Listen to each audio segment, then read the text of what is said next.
চার ধামের এক ধাম রামেশ্বরম মন্দির, আর 12 জ্যোতির্লিঙ্গের কিন্তু এক লিঙ্গ রামেশ্বরম। আমরা এখন রয়েছি রামেশ্বরম মন্দিরে। লাস্ট ব্লগে তোমাদের সাথে শেয়ার করেছি পাম্বান ব্রিজ, ধনুষকোটি। আমরা কিন্তু ধনুষকোটি ঘুরে আমরা চলে এসেছি আবার মন্দিরের সামনে। Good evening everyone, welcome back to Sharmila's home and travel.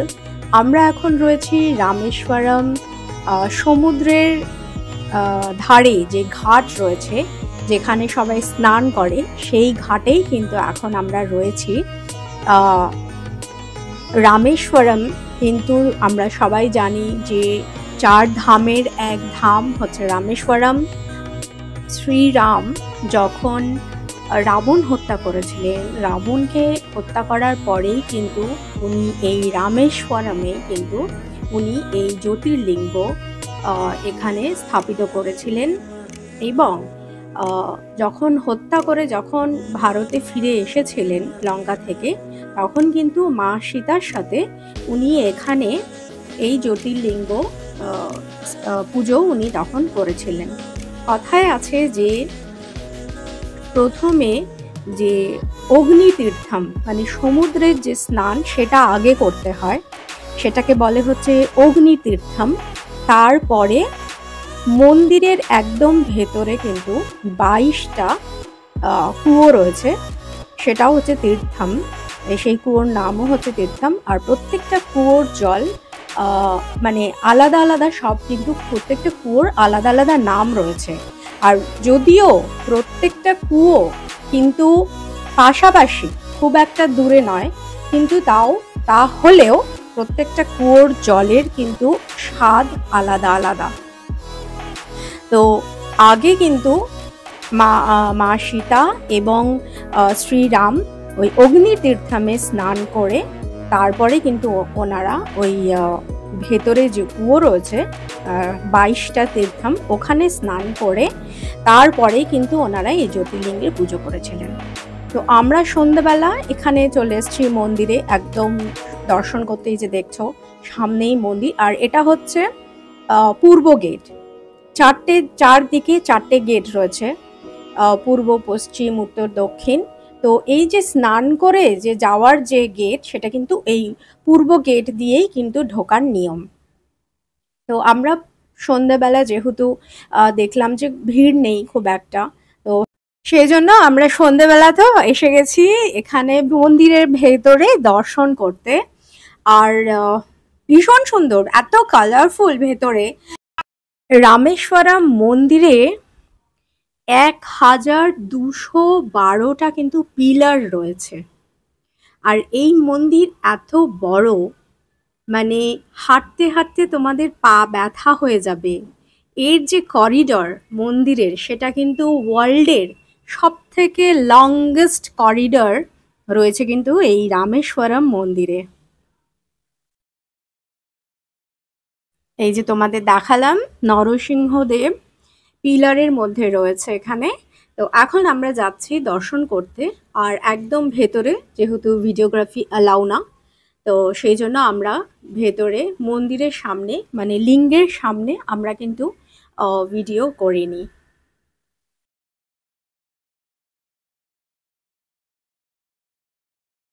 খুব সুন্দরভাবে আমরা কিন্তু দর্শন করে নিয়েছি জ্যোতির্লিঙ্গের, 12 জ্যোতির্লিঙ্গের এক লিঙ্গ। আর ভেতরে কিন্তু জানো তো এত সুন্দর ইসে দিচ্ছিল, লাড্ডু প্রসাদ, এত ভালো খেতে। সেই প্রসাদ পাওয়াও একটা ভাগ্যের ব্যাপার। তো সেই প্রসাদও আমরা খেয়েছি, খুব ভালো লেগেছে। মানে একটা খুব মানে শান্তি পেয়েছি আর কি প্রসাদটা খেয়ে। এটা হচ্ছে মন্দিরের ভেতরে জায়গায় জায়গায় অংশ তোমাদের দেখাচ্ছি। আমরা কিন্তু সন্ধ্যা মানে পরের দিন মানে কালকে কিন্তু আমরা সকালবেলা আবার আসবো। এসে আমরা কিন্তু ওই যেটা হচ্ছে অগ্নিতীর্থম, তারপরে হচ্ছে ভেতরে যে 22খানা তীর্থম মানে কুয়ো রয়েছে, সেখানেও আমরা যাব, স্নান করব। সেই সবও তোমাদের সব কিছু শেয়ার করব। এর আগে রয়েছে, তো ব্লগটা পুরোটা দেখতে থাকো। দেখো এই জায়গাটাও কত সুন্দর, মানে এক একটা সাইডে কিন্তু এক এক রকম। আমি বললাম যে যেহেতু এই রামেশ্বরম মন্দিরের যে করিডর, এটা হচ্ছে সব থেকে মানে ওয়ার্ল্ডের সব থেকে লংগেস্ট করিডর। তো এক একটা সাইডে এক এক রকম পিলারের ডিজাইন, তার কালার, মানে কত। আর শুধু তাই নয়, এক মানে অনেক ধরনের শিবলিঙ্গও রয়েছে ভেতরে প্রচুর। আর এইটা হচ্ছে কিন্তু নর্থ গেট। তোমাদের আমি নর্থ গেটটা দেখাই। এই নর্থ গেট দিয়ে এখানে কিন্তু রয়েছে প্রচুর দোকান। আর কোনো গেটের মানে এটা কিন্তু মন্দিরের ভেতরে, মন্দিরের ভেতরে বা নর্থ গেট দিয়ে যখন তোমরা ঢুকবে তখনই দেখতে পারবে এখানে দু সাইডেই প্রচুর এখানে দোকানপাট রয়েছে। এগুলো হচ্ছে মন্দিরের ভেতরেই বসে, আর এগুলো হচ্ছে পার্মানেন্ট মন্দিরের ভেতরের আর কি দোকান। তো ওখানেও অনেক কিছু রয়েছে, রুদ্রাক্ষের মালা, স্ফটিকের মালা, তারপরে স্টোন, অনেক ধরনের স্টোনের মালা রয়েছে, তারপরে ঝিনুকের অনেক কিছু রয়েছে, মুক্তোর হার রয়েছে, মুক্তো রয়েছে, অনেক কিছুই রয়েছে। তো আমরা এখান থেকে এখন মন্দির থেকে চলে যাব, গিয়ে আমরা কালকে সকালবেলা আবার আসব। এই যে আমরা এখন কিন্তু সকাল 6টা বাজে, আমরা চলে এসছি। প্রথমে এখন আমরা এখানে, এটা হচ্ছে বলা হয় যে অগ্নি তীর্থম। তো প্রথমে অগ্নি তীর্থমে আমরা স্নান করব, মানে 3টে ডুব লাগাবো। 3টে ডুব দিয়ে তারপরে আমরা যাব হচ্ছে মন্দিরের ভেতরে 22 কুণ্ডের জলে স্নান করতে।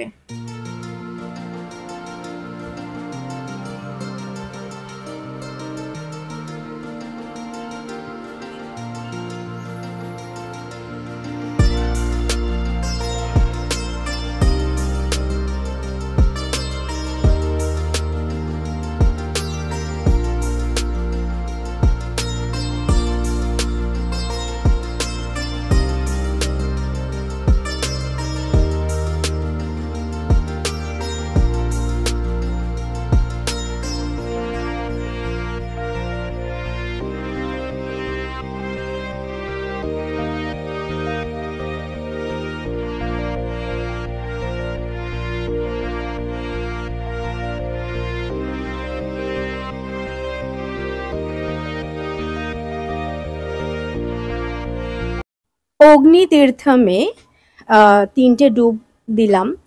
দেওয়ার পরে এখানে কিন্তু শিবলিঙ্গ বানিয়ে তারপরে আমরা এই সমুদ্রের থেকেই জল নিয়ে ওনার অভিষেক করে তারপর আমরা যাব হচ্ছে মন্দিরের ভেতরে 22 কুণ্ডের জলে স্নান করতে।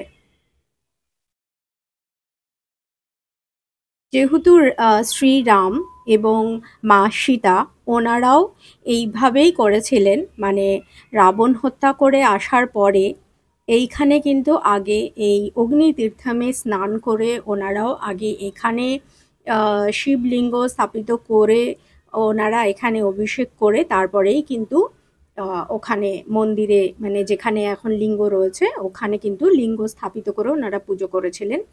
তো সেইটাকেই, সেই পদ্ধতিটাকে, সেই প্রথাটাকে ফলো করেই এই রিচুয়ালসগুলো করা।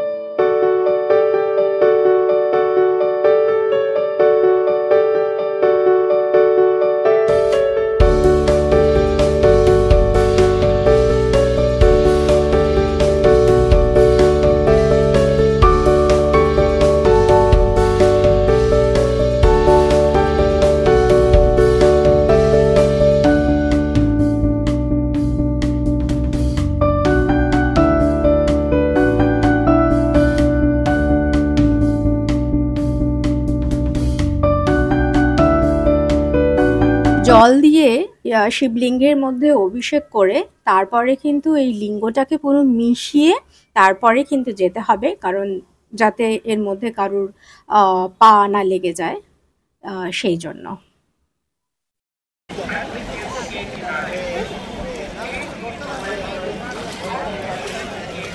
এখন আমরা মন্দিরে যাব, মন্দিরে গিয়ে ওখানে কুয়োর জলে স্নান করাবে, তো সেখানে এখন যাব।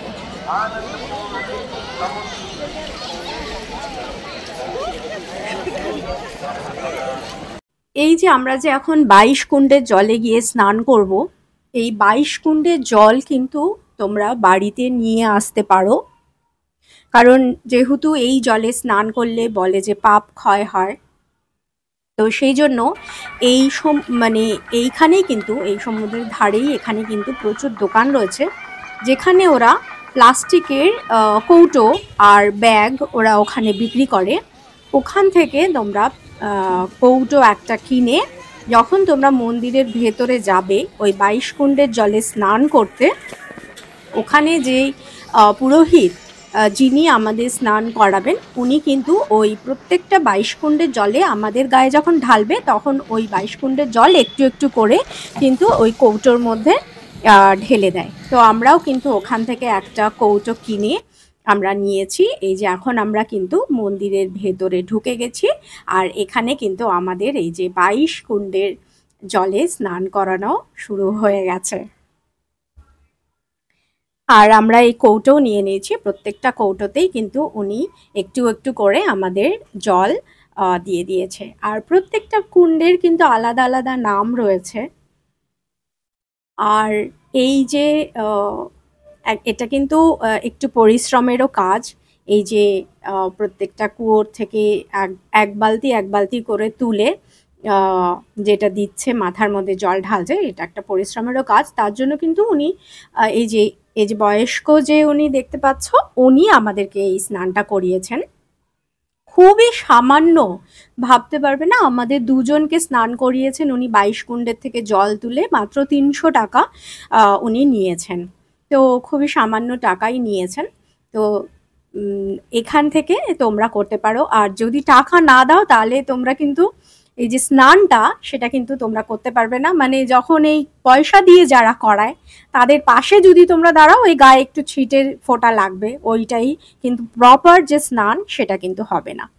আর একটা জিনিস যেটা তোমরা কিন্তু চেঞ্জ অবশ্যই নিয়ে যাবে এই স্নানের পরে, এই যে চেঞ্জ নিয়ে যাবে, যাতে ওখানে চেঞ্জ করার জায়গা রয়েছে, ওখানে তোমরা চেঞ্জ করে নেবে।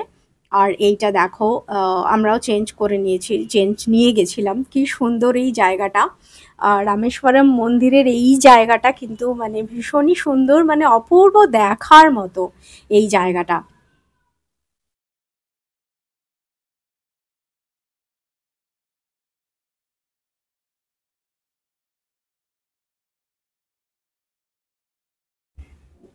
সবাই কিন্তু ওই চেঞ্জ করে তারপরে আবার গিয়ে দর্শন করেন জ্যোতির্লিঙ্গের। এই যে এই জায়গাটা হচ্ছে অসম্ভব সুন্দর এই জায়গাটা। তো যাই হোক, রামেশ্বরম মন্দিরের ব্লগ আজকে আমি এখানেই শেষ করছি। ব্লগটা কেমন লাগলো প্লিজ কমেন্ট করে জানিও, শেয়ার করো, ভালো লাগলে একটা লাইক করো, আর চ্যানেলটা সাবস্ক্রাইব করতে ভুলো না। আমরা কিন্তু রামেশ্বরম থেকে আজকে আমরা যাচ্ছি কন্যাকুমারীতে। তো কন্যাকুমারীর ব্লগটা আমি নেক্সট ভিডিওতে শেয়ার করব তোমাদের সাথে। তো আজকের ব্লগ এখানেই শেষ করছি, দেখা হবে তোমাদের সাথে নেক্সট আর একটা ব্লগে। ততক্ষণের জন্য তোমরা সবাই খুব ভালো থেকো।